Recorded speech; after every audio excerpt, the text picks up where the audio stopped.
Assalamualaikum warahmatullahi wabarakatuh. Yang terhormat kepada Bapak Rizkon Halal Syaaji MSc PhD selaku dosen pengampu mata kuliah Ekonomi Kependudukan dan Sumber Daya Manusia, kami dari kelompok 6 akan mempresentasikan materi kami mengenai investasi modal manusia dalam kesehatan. Sebelumnya izinkan kami memperkenalkan diri. Nama saya Alifaya Rahman dengan 091 dan rekan saya Nabil Mahija dengan NIM akhir 087, Ahmad Ajmal Nawafil dengan NIM akhir 090, Amelia Redita dengan NIM akhir 092, Ananda Rahen dengan NIM akhir 093, Andi Dwi Satrio dengan NIM akhir 094, dan terakhir Elfrido dengan NIM akhir 095. Selanjutnya, materi yang akan kita bahas yang pertama adalah komponen modal manusia, yang kedua konsep investasi kesehatan, yang ketiga teori ekonomi terkait, yang keempat urgensi investasi modal manusia dalam kesehatan di Indonesia, yang kelima peran pemerintah dalam investasi kesehatan, yang keenam hambatan dan tantangan investasi kesehatan, yang ketujuh strategi penguatan investasi kesehatan, yang ke-8 studi kasus, dan yang terakhir kesimpulan. Selanjutnya materi yang pertama akan dijelaskan oleh rekan saya. Setelah kita melihat susunan materi yang akan dibahas, sekarang kita masuk ke pembahasan pertama, yaitu mengenai konsep modal manusia. Pada bagian ini, kita akan mulai dengan memahami apa itu modal manusia, atau yang sering disebut juga dengan human capital. Modal manusia atau human capital merujuk pada semua kemampuan, keterampilan, pengetahuan, dan kesehatan yang dimiliki oleh individu yang dapat meningkatkan produktivitas dan kontribusi mereka dalam kegiatan ekonomi. Modal ini terbentuk melalui investasi dalam pendidikan, pelatihan, dan juga kesehatan. Menurut Stolz tahun 1961, modal manusia merupakan bentuk modal yang dihasilkan melalui investasi dalam pengetahuan, keterampilan, dan kesehatan. Ia menegaskan bahwa pendidikan dan pelatihan bukan sekedar konsumsi, melainkan investasi produktif yang dapat meningkatkan kapasitas individu untuk menghasilkan pendapatan yang lebih tinggi dan meningkatkan kualitas hidup. Sedangkan menurut Becker tahun 1964, modal manusia merupakan akumulasi pengetahuan, keterampilan, dan atribut lainnya yang diperoleh individu melalui pendidikan, pelatihan, dan pengalaman yang diperoleh. Ia menyatakan bahwa manusia bukan sekadar sumber daya, melainkan merupakan bentuk modal yang mampu menghasilkan pengembalian ekonomi. Oleh karena itu, investasi dalam pendidikan, pelatihan, dan kesehatan merupakan cara untuk meningkatkan modal manusia yang berkontribusi pada peningkatan produktivitas dan pendapatan. Selanjutnya, menurut Lukas tahun 1988, modal manusia merupakan faktor kunci dalam pertumbuhan ekonomi jangka panjang melalui akumulasi pengetahuan dan keterampilan yang dimiliki oleh individu. Ia menekankan bahwa modal manusia berperan penting dalam meningkatkan kemampuan produksi dan mendorong inovasi dalam perekonomian. Sementara itu, menurut Romer tahun 1990, ia menyatakan bahwa modal manusia memiliki peran sentral dalam teori pertumbuhan ekonomi endogen, di mana pengetahuan dan inovasi yang dihasilkan oleh individu menjadi sumber utama peningkatan produktivitas dan pertumbuhan ekonomi. Menurutnya, modal manusia merupakan aset strategis yang menghasilkan ide-ide dan teknologi baru yang mampu mempercepat kemajuan ekonomi secara berkelanjutan. Secara umum, modal manusia terdiri dari 4 komponen penting, yaitu pendidikan, kesehatan, pelatihan kerja, dan juga pengalaman kerja. Masuk ke komponen yang pertama, yaitu pendidikan. Pendidikan sendiri merupakan aspek fundamental dalam pengembangan modal manusia karena berperan langsung dalam meningkatkan kapasitas individu. Dalam human capital theory, pendidikan dipandang sebagai bentuk investasi yang memberikan keuntungan jangka panjang berupa peningkatan keterampilan, pengetahuan, dan pendapatan. Indikator yang umum digunakan untuk mengukur kualitas pendidikan adalah rata-rata lama sekolah atau RLS dan angka molek huruf. Rata-rata lama sekolah di sini menggambarkan jumlah tahun yang dihabiskan oleh individu dalam pendidikan formal, sedangkan angka molek huruf mencerminkan kemampuan dasar dalam membaca dan menulis. Dikutip dari Nurholis tahun 2016. Penggunaan dua indikator ini memberikan gambaran yang cukup lengkap terhadap kualitas pendidikan dalam suatu populasi. Pendidikan yang berkualitas memungkinkan seseorang untuk memahami dan mengadopsi teknologi baru, menciptakan inovasi, serta meningkatkan efisiensi produksi yang pada akhirnya berkontribusi pada pertumbuhan ekonomi.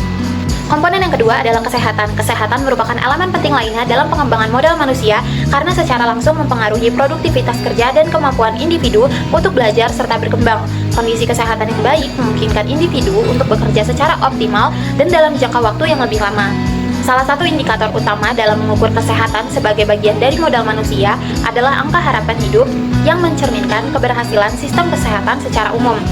Kesehatan yang baik tidak hanya berkontribusi terhadap produktivitas tenaga kerja, tetapi juga menjadi dasar bagi keberhasilan pendidikan karena individu yang sehat memiliki kemampuan belajar yang lebih optimal. Komponen yang ketiga yaitu pelatihan kerja. Pelatihan kerja merupakan elemen penting dalam pengembangan modal manusia karena berperan dalam meningkatkan keterampilan, pengetahuan, dan kompetensi individu. Menurut Noe tahun 2017, pelatihan adalah proses sistematis yang dirancang untuk meningkatkan kemampuan karyawan agar dapat melaksanakan tugasnya secara efektif. Sedangkan menurut Shimamura pada tahun 2018, ia menekankan bahwa pelatihan adalah investasi penting dalam pengembangan sumber daya manusia untuk memenuhi standar kerja dan meningkatkan kapasitas individu. Pelatihannya dapat mencakup berbagai bentuk seperti pelatihan berbasis kompetensi, diklat maupun pelatihan teknis sesuai kebutuhan organisasi. Indikator-indikator pelatihan menurut Mangku Negara tahun 2005 mencakup kualitas instruktur, peserta, materi, metode, tujuan, dan sasaran pelatihan. Komponen yang keempat yaitu pengalaman kerja. Menurut Armstrong dan Taylor tahun 2020 dalam Iswah Yudi et al. Tahun 2024, pengalaman kerja juga merupakan salah satu komponen penting dalam modal manusia yang berpengaruh terhadap produktivitas dan efektivitas tenaga kerja.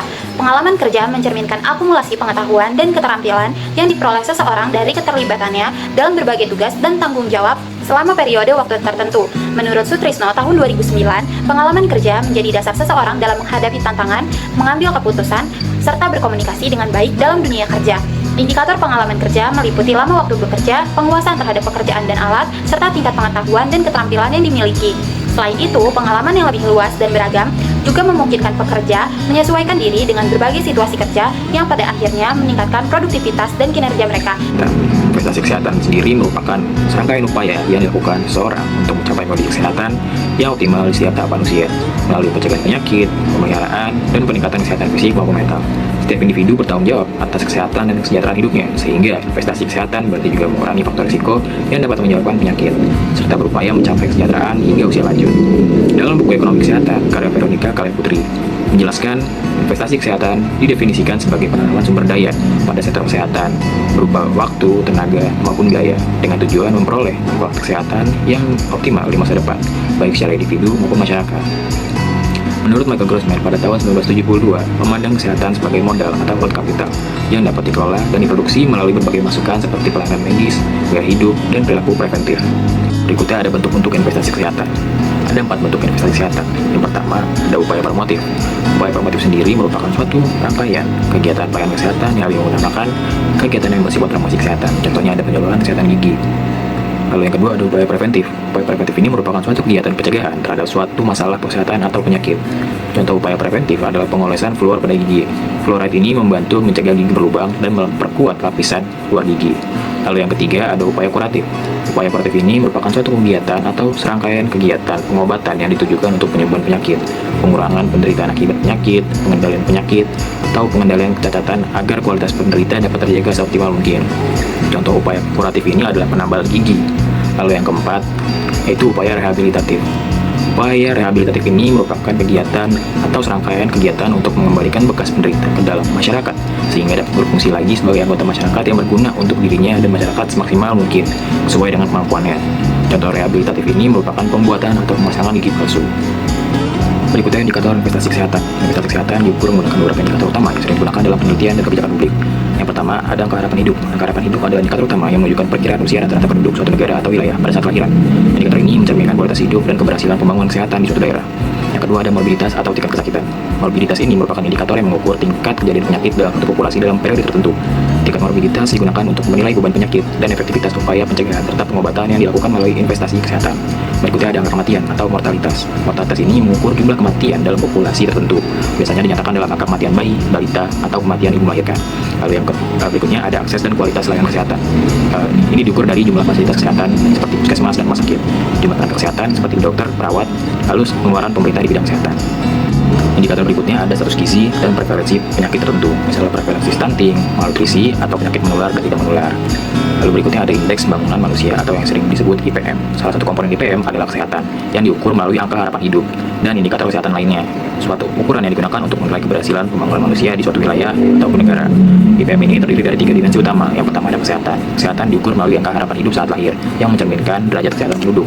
Yang kedua pendidikan. Pendidikan diukur dari angka rata-rata lama sekolah dan harapan lama sekolah yang mencerminkan tingkat akses dan kualitas pendidikan. Lalu yang ketiga ada standar hidup layak. Diukur dari pendapatan per kapita yang disesuaikan dengan paritas daya beli, mencerminkan kemampuan ekonomi masyarakat. Lalu indikator terakhir itu natalitas. Natalitas ini merupakan tingkat kelahiran atau jumlah kelahiran hidup yang terjadi dalam suatu populasi selama periode waktu tertentu. Istilah ini berasal dari kata Latin, natalis, yang berarti kelahiran. Dalam ilmu demografi, natalitas digunakan untuk mengukur pertumbuhan alami suatu populasi dengan menghitung jumlah kelahiran per 1000 orang dalam 1 tahun, yang sering disebut juga sebagai angka kelahiran kasar. Selanjutnya ada teori terkait, ada dari teori modal manusia dan ada dari teori pertumbuhan endogen. Kalau misalkan teori dari modal manusia itu tokohnya yang pertama ada Theodore Westcott tahun 1961. Kalau misalkan yang kedua itu ada Gary S. Becker tahun 1964. Terus kalau misalkan teori pertumbuhan endogen itu ada Robert Lucas tahun 1988 dan ada Paul Romer tahun 1990. Selanjutnya teori modal manusia Yang pertama dulu dari Theodore Westcott. Jadi si Scott ini merupakan pelopor dalam mengembangin konsep human capital, terutama dalam nyorotin pentingnya investasi terhadap manusia sebagai faktor kunci dalam pertumbuhan ekonomi. Dalam bukunya dan berbagai publikasinya, Scott menentang pandangan konvensional yang kala itu pada saat itu nitik beratin pembangunan hanya pada pengadaan modal fisik seperti infrastruktur dan eksploitasi sumber daya alam. Scott negasin bahwa akar dari produktivitas suatu bangsa bukan hanya terletak pada seberapa banyak pabrik, seberapa banyak mesin atau cadangan mineral yang dimiliki, melainkan pada kualitas penduduknya, khususnya dalam hal pendidikan, kesehatan, keterampilan, dan nilai-nilai kerja.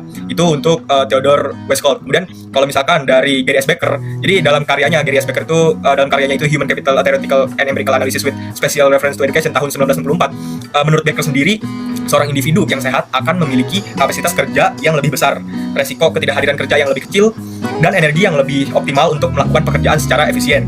Sebaliknya, individu dengan kondisi kesehatan yang buruk akan ngalamin pembatasan dalam kapasitas kerjanya. Nah, cenderung memiliki keterampilan yang tidak berkembang akibat ketidakhadiran dalam pendidikan atau ketidakhadiran dalam pelatihan, dan juga rentan terhadap penurunan produktivitas jangka panjang. Jadi, Becker juga nekanin bahwa keputusan untuk berinvestasi dalam kesehatan itu bukan hanya keputusan sosial atau moral, tetapi melainkan itu keputusan ekonomi yang rasional. Individu atau rumah tangga akan melakukan investasi kesehatan seperti biaya pengobatan, asupan gizi, olahraga, atau asuransi kesehatan jika mereka memperkirakan bahwa manfaat ekonomi dari kesehatan tersebut, misalnya berupa peningkatan pendapatan, kelangsungan kerja, dan penurunan biaya medis di masa depan akan melebihi biaya saat ini. Jadi seperti itu. Selanjutnya ada model pertumbuhan endogen. Tokohnya ada Robert Lucas dan Paul Romer. Yang pertama dari Robert Lucas dulu. Jadi Robert Lucas itu dalam artikelnya yang berpengaruh berjudul itu On the Mechanic of Economic Development tahun 1988. Jadi Lucas memperkenalkan model pertumbuhan endogen yang berfokus pada akumulasi modal manusia sebagai penggerak utama pertumbuhan ekonomi jangka panjang. Lucas itu menentang pandangan neoklasik yang nyatain bahwa pertumbuhan ekonomi pada akhirnya akan mencapai titik jenuh akibat berkurangnya hasil dari modal fisik, yaitu diminishing return to capital. Nah, jadi Lucas itu berargumen bahwa ketika modal manusia seperti keterampilan, pengetahuan, dan kesehatan itu diperhitungkan secara eksplisit dalam model pertumbuhan, maka ekonomi itu nggak harus menghadapi stagnasi, karena modal manusia itu dapat terus berkembang melalui pembelajaran dan pengalaman. Dalam konteks kesehatan, eksternalitas ini tuh sangat relevan sekali. Jadi Lucas itu menekankan pentingnya proses learning by doing. Dalam konteks ini, kesehatan menjadi syarat penting bagi individu untuk bisa terus belajar dan beradaptasi dalam dunia kerja. Teori Lucas itu nyatain bahwa pertumbuhan ekonomi yang dipertahankan secara endogen itu bisa bila kebijakannya itu udah tepat dalam mendukung kesehatan masyarakat. Itu dari Lucas. Kemudian kalau misalkan dari Paul Romer, jadi kalau Paul Romer itu dalam artikelnya yang terkenal itu Endogenous Technological Change tahun 1990, dalam konteks model manusia yakni kualitas individu dalam hal keterampilan, pendidikan, kesehatan berperan sebagai elemen sentral dalam proses penciptaan pengetahuan. Nah, jadi Paul Romer itu nunjukin bahwa pengetahuan dan inovasi itu ialah faktor utama pertumbuhan ekonomi modern. Tapi kemampuan untuk ciptain dan manfaatin pengetahuan itu sangat bergantung pada kualitas SDM sendiri, yaitu sumber daya manusia, termasuk aspek kesehatan. Karenanya investasi dalam kesehatan itu nggak hanya memperkuat daya tahan ekonomi terhadap krisis, tapi juga mempercepat laju inovasi dan adopsi teknologi baru. Jadi yang pada akhirnya mendukung pertumbuhan ekonomi jangka panjang secara endogen. Nah, selanjutnya itu terkait dengan urgensi investasi modal manusia dalam kesehatan di Indonesia. Nah, Indonesia sendiri itu sedang berada dalam masa bonus demografi di mana penduduk usia produktif mendominasi. Ini merupakan sebuah peluang besar untuk mendorong pertumbuhan ekonomi dan juga pembangunan sosial. Namun potensi ini hanya dapat dimaksimalkan melalui investasi pembangunan sumber daya manusia, terutama juga itu di sektor kesehatan. Model manusia mencakup pengetahuan, keterampilan, dan juga kesehatan individu yang mempengaruhi produktivitas. Kesehatan yang baik penting untuk pembelajaran, kemampuan kerja, dan juga partisipasi dalam pembangunan. Oleh karena itu, belanja sektor kesehatan harus dilihat sebagai investasi jangka panjang, bukan sebagai beban sosial. Selanjutnya terdapat 3 alasan utama tentang pentingnya investasi kesehatan. Yang pertama itu produktivitas, di mana individu sehat lebih mampu mengikuti pendidikan dan bekerja, di mana Human Capital Index atau HCI Indonesia itu masih rendah 0,54 pada tahun 2020, menunjukkan perlunya peningkatan kualitas layanan kesehatan dan juga pendidikan.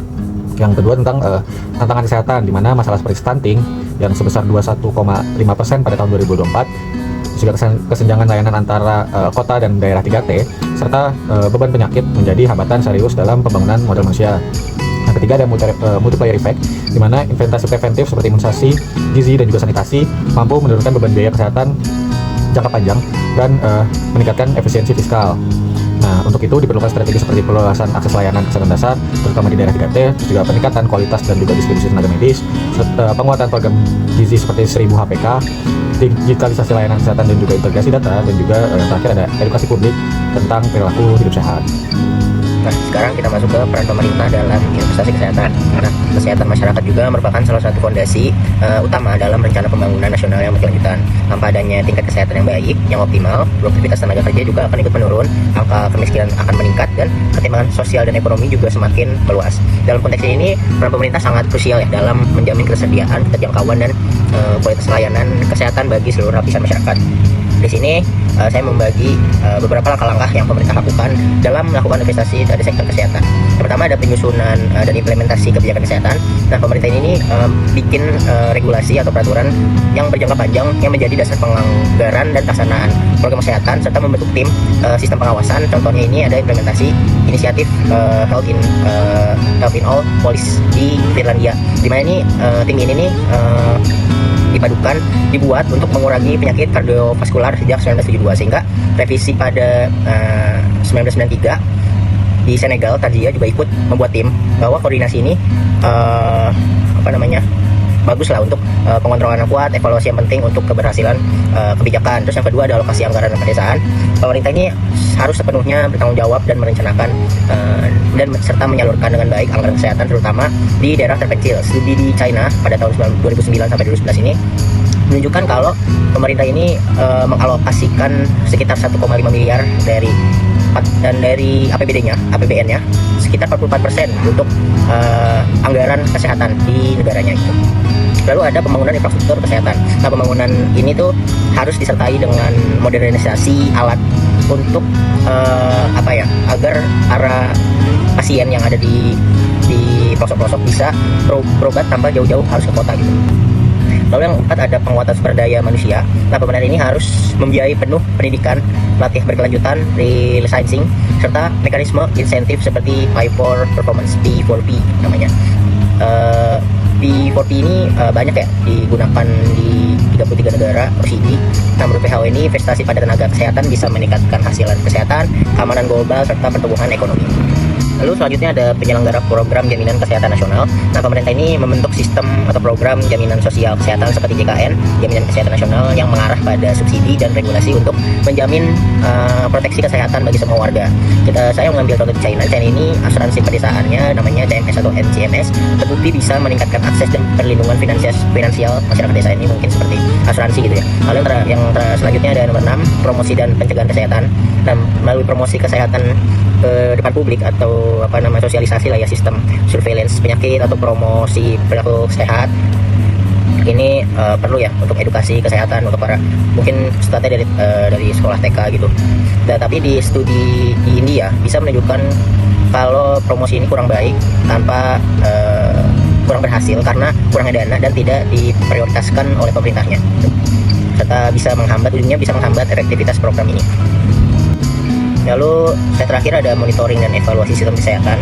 Pemerintah ini harus dan wajib juga selalu memonitor pelaksanaan program dan mengevaluasi hasil yang telah dilakukan atau telah direalisasikan, serta outcome-nya sesuai indikator yang telah direncanakan. Penelitian layanan pasien di Indonesia ini bisa menunjukkan lemahnya monitoring, evaluasi kebijakan keselamatan pasien gitu. Evaluasinya itu belum dijadikan prioritas sehingga tak terpantau memadai gitu hasilnya. Prinsip evidence-based policy ini menggarisbawahi pentingnya monitoring berkelanjutan, audit dan evaluasi untuk validasi serta perbaikan kebijakan. Lalu terakhir ada jalin kerjasama dengan para pihak swasta dan internasional. Nah, kolaborasi publik swasta dan investasi multilateral memperluas kapasitas dan inovasi serta kesehatan. Studi di Nigeria ini menunjukkan PPP ini atau publik swasta ini mendukung infrastruktur dan distribusi tenaga kesehatan, serta selain itu ada peran Bank Dunia dan IMF serta WHO terbukti meningkatkan pendanaan HRH melalui pinjaman, hibah serta dukungan teknis bagi para negara berkembang. Lalu yang terakhir ada respon terhadap krisis kesehatan. Dalam situasi buruk seperti yang saya ambil kemarin, pandemi COVID-19 ini, pemerintah perlu fleksibel terhadap kebijakan, dan pemerintah harus bergerak cepat serta menyalurkan dana darurat APBN-nya untuk kesehatan gitu. Dan evaluasi setelah COVID-19 ini menunjukkan bahwa anggaran yang fleksibel mampu mempersingkat respon penyebaran virus, tapi tetap diperlukan akuntabilitas tinggi agar pengalokasian dana ini lebih efektif gitu, tidak dikorupsi. Baik, yang selanjutnya ini adalah materi, hambatan, dan tantangan dalam investasi kesehatan. Yang pertama ada kesenjangan, akses, dan kualitas layanan kesehatan. Jadi terdapat ketimpangan akses layanan kesehatan antara daerah perkotaan dan juga daerah perdesaan, serta antara wilayah maju dan juga wilayah tertinggal. Hal ini disebabkan oleh keterbatasan infrastruktur, tenaga medis, dan peralatan kesehatan di daerah terpencil yang kurang memadai. Kondisi jalan yang tidak layak dan distribusi tenaga medis yang tidak merata berdampak pada rendahnya kualitas layanan kesehatan di wilayah tersebut. Yang kedua ada keterbatasan anggaran dan pembiayaan kesehatan. Masalah utama dalam investasi kesehatan adalah terbatasnya dana yang tersedia. Sistem pembiayaan jaminan kesehatan di Indonesia ini masih belum mampu memberikan perlindungan menyeluruh, sehingga masih banyak masyarakat harus menanggung risiko kesehatan sendiri. Yang ketiga, kurangnya efisiensi, akuntabilitas, dan distribusi pemanfaatan dana yang tidak merata. Penyebaran dana kesehatan seringkali tidak proporsional antara wilayah perkotaan dan juga wilayah pedesaan. Selain itu, pemanfaatan dana yang kurang tepat sasaran ini menyebabkan ketimpangan dalam akses dan kualitas layanan kesehatan. Yang keempat, ada biaya kesehatan yang terus meningkat. Jadi, kenaikan biaya pelayanan kesehatan yang tidak diimbangi dengan efisiensi dan pengendalian biaya menjadi tantangan tersendiri nih teman-teman. Hal ini membebani anggaran pemerintah dan masyarakat, serta dapat menghambat upaya peningkatan kualitas layanan kesehatan. Yang kelima, ada keterbatasan infrastruktur dan sumber daya manusia. Masih banyak daerah yang kekurangan infrastruktur kesehatan dan tenaga kesehatan yang memadai. Distribusi tenaga medis yang tidak merata ini menyebabkan kekurangan tenaga kesehatan di daerah terpencil yang berdampak pada rendahnya kualitas layanan kesehatan di wilayah tersebut. Yang keenam, partisipasi masyarakat yang belum optimal. Jadi, pelibatan masyarakat dalam pembiayaan dan penyelenggaraan layanan kesehatan ini masih menghadapi tantangan, baik dari sisi kemampuan ekonomi maupun kesadaran akan pentingnya investasi kesehatan. Masyarakat juga diharapkan berperan aktif dalam pembiayaan kesehatan. Namun, keterbatasan ekonomi ini menjadi kendala utama. Selanjutnya yang ketujuh yaitu ketidaksesuaian antara kebijakan dan implementasi. Masih ada terdapat perbedaan antara perumusan kebijakan di tingkat pusat dengan implementasi di lapangan. Hal ini menyebabkan adanya gap antara harapan dan kenyataan dalam pelayanan kesehatan, sehingga tujuan investasi kesehatan belum tercapai secara optimal. Baik, slide selanjutnya yaitu strategi penguatan investasi kesehatan sebagai modal pembangunan. Jadi, salah satu komponen penting dalam meningkatkan kualitas sumber daya manusia ini adalah investasi dalam kesehatan. Nah, yang pertama ini ada beberapa strategi penguatan investasi kesehatan sebagai modal pembangunan, yaitu meningkatkan peran investasi asing dan sektor swasta. Jadi, memperkuat keterlibatan sektor swasta dan investasi asing dalam pengembangan layanan kesehatan adalah strategi utama. Investor swasta dapat membangun dan mengelola institusi kesehatan nirlaba atau berorientasi profit dengan memberikan intensif, memperlonggar regulasi dan mempercepat proses perizinan. Kemitraan juga dapat mempercepat transfer teknologi manajemen modern dan layanan kesehatan yang lebih baik. Yang kedua, perbaikan tata kelola dan sistem kesehatan. Jadi, salah satu langkah penting yang telah diambil adalah untuk memodernisasi tata kelola rumah sakit dan lembaga kesehatan lainnya. Ini termasuk meningkatkan pengawasan internal, menerapkan sistem manajemen yang jelas, dan menggunakan teknologi informasi untuk meningkatkan efisiensi operasional. Selain itu, institusi kesehatan didorong untuk membentuk kelompok usaha yang berbasis teknologi tinggi dan mengembangkan merek layanan yang kompetitif. Yang ketiga, meningkatkan akses dan infrastruktur layanan kesehatan. Sangat penting untuk melakukan investasi besar-besaran pada infrastruktur kesehatan seperti rumah sakit, puskesmas, dan laboratorium diagnostik, terutama di daerah yang masih kekurangan layanan kesehatan. Pengembangan kawasan industri alat kesehatan dan skema insentif seperti performance line insentif itu dapat memungkinkan pemerintah untuk mengalokasikan anggaran yang lebih besar untuk pembangunan fasilitas kesehatan. Yang keempat, memperbaiki sumber daya manusia untuk kesehatan. Jadi, investasi dalam pendidikan dan pelatihan tenaga medis ini sangat penting loh untuk menjamin ketersediaan perawat, dokter, dan staf medis lainnya yang berkualitas. Yang kelima, ada inovasi dalam bidang kesehatan dan teknologi. Jadi, efektivitas dan efisiensi layanan kesehatan ini akan meningkat jika investasi di bidang penelitian dan pengembangan atau R&D, teknologi medis, kesehatan digital, dan telemedicine meningkat. Startup dan lembaga penelitian yang berfokus pada inovasi kesehatan ini dapat didukung oleh pemerintah melalui insentif, pajak, atau dana hibah. Selanjutnya, yang keenam yaitu meningkatkan alokasi anggaran kesehatan. Dapat dilakukan dengan meningkatkan penetrasi asuransi kesehatan baik melalui program pemerintah maupun swasta. Nah, ini tuh terbukti efektif dalam meningkatkan akses masyarakat terhadap layanan kesehatan. Yang terakhir, kolaborasi lintas sektor dan multi pihak. Kolaborasi antara pemerintah swasta, masyarakat, dan lembaga internasional diperlukan untuk membangun kesehatan. Contohnya, kolaborasi ini termasuk kemitraan publik swasta, program tanggung jawab sosial perusahaan atau CSR, dan dukungan dari lembaga donor internasional untuk meningkatkan kapasitas sistem kesehatan nasional. Slide selanjutnya akan dilanjutkan oleh rekan saya. Terima kasih. Salah satu dari 8 agenda utama dalam RPJM 2025 hingga 2045 adalah transformasi sosial melalui peningkatan kualitas hidup manusia sepanjang siklus kehidupannya. Agenda ini bertujuan menciptakan masyarakat yang adil dan sejahtera dan memiliki kohesi sosial yang kuat, terutama dengan memanfaatkan momentum bonus demografi, di mana lebih dari 70% penduduk Indonesia berada pada usia produktif. Untuk merealisasikannya ditetapkan 3 misi utama, yaitu pemerataan akses layanan kesehatan, pendidikan berkualitas, dan perlindungan sosial yang responsif. Namun potensi ekonomi dari bonus demografi masih terhambat oleh rendahnya kualitas kesehatan masyarakat. Data Kementerian Kesehatan menunjukkan prevalensi stunting yang masih tinggi di Indonesia menjadi ancaman serius bagi perkembangan anak dan produktivitas jangka panjang. Nah, selain itu, angka kematian ibu dan bayi juga masih mengkhawatirkan. Kematian ibu tidak hanya berdampak pada kesehatan keluarga, tetapi juga menurunkan status gizi dan capaian pendidikan anak-anak yang ditinggalkan. Masalah gizi ibu menjadi akar dari banyak persoalan Ibu hamil yang mengalami kekurangan gizi memang sekitar 13% kasus kelahiran bayi dengan berat badan lahir rendah yang beresiko mengalami hambatan pertumbuhan, kematian neonatal hingga stunting pada usia 2 tahun. Jangka panjangnya, kondisi ini juga berkontribusi terhadap meningkatnya penyakit tidak menular di usia dewasa. Oleh karena itu, transformasi sosial dan peningkatan kualitas manusia harus dimulai dari investasi yang serius pada kesehatan ibu dan anak, terutama di masa kehamilan dan awal kehidupan, agar generasi mendatang dapat tumbuh optimal, unggul, dan mampu mendorong pertumbuhan ekonomi secara pembangunan nasional secara berkelanjutan. Bahkan menunjukkan Human Capital Index atau HCI pada tahun 2020 di 8 negara ASEAN.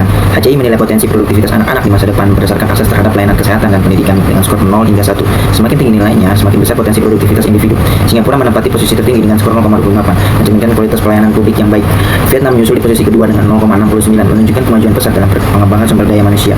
Malaysia dan Thailand sama-sama mencatat skor 0,61, sementara Indonesia masih tertinggal dengan nilai 0,54 di bawah rata-rata kawasan. Filipina memperoleh skor 0,52, sedangkan Myanmar dan Laos menempati posisi terendah dengan skor 0,48 dan 0,47. Dari data ini menegaskan masih banyak adanya kesenjangan pembangunan manusia antar negara ASEAN. Negara-negara dengan skor rendah perlu meningkatkan investasi di sektor kesehatan dan pendidikan guna memaksimalkan potensi bonus demografi dan mendorong pertumbuhan ekonomi panjang. Pada studi kasus yang pertama ini kita mulai dari mikro, yaitu pada perusahaan, di mana komitmen perusahaan AS terhadap kesehatan karyawannya. Pada tahun 2005, perusahaan-perusahaan di Amerika Serikat mengalokasikan lebih dari $500 miliar untuk membiayai asuransi kesehatan bagi para pekerjanya.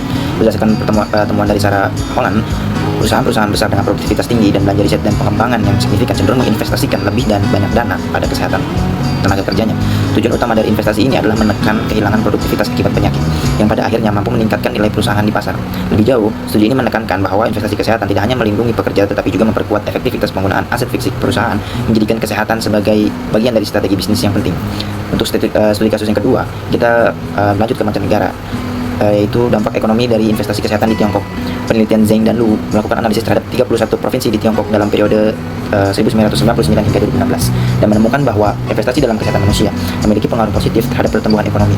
Yang menarik, kontribusi terbesar terhadap pertumbuhan tersebut berasal dari investasi individu seperti pola makan yang sehat, perawatan mandiri, dan gaya hidup yang menunjang kesehatan, melebihi dampak dari investasi publik. Nah, temuan ini menyoroti bahwa pembangunan ekonomi berkelanjutan di Tiongkok sangat berkaitan dengan sistem kesehatan masyarakat yang kuat dan dukungan terhadap perilaku kesehatan masyarakat. Pada studi kasus ketiga, itu adalah investasi kesehatan publik dan kinerja ekonomi di negara OECD. Penelitian Aydin tahun 2016 itu meneliti hubungan antara belanja publik di sektor kesehatan dengan kinerja ekonomi di negara-negara OECD. Hasil penelitiannya menunjukkan bahwa negara-negara dengan alokasi anggaran yang lebih besar untuk sektor kesehatan cenderung memiliki PDB per kapita yang lebih tinggi serta kualitas hidup yang lebih baik. Dengan mengambil data dari Turki dan negara OECD lainnya, studi ini menggarisbawahi bahwa peningkatan investasi di bidang kesehatan mampu mendorong pertumbuhan ekonomi melalui peningkatan produktivitas dan harapan hidup masyarakat. Yang terakhir ada studi kasus keempat, dampak ekonomi dari kurangnya perhatian terhadap kesehatan pekerja.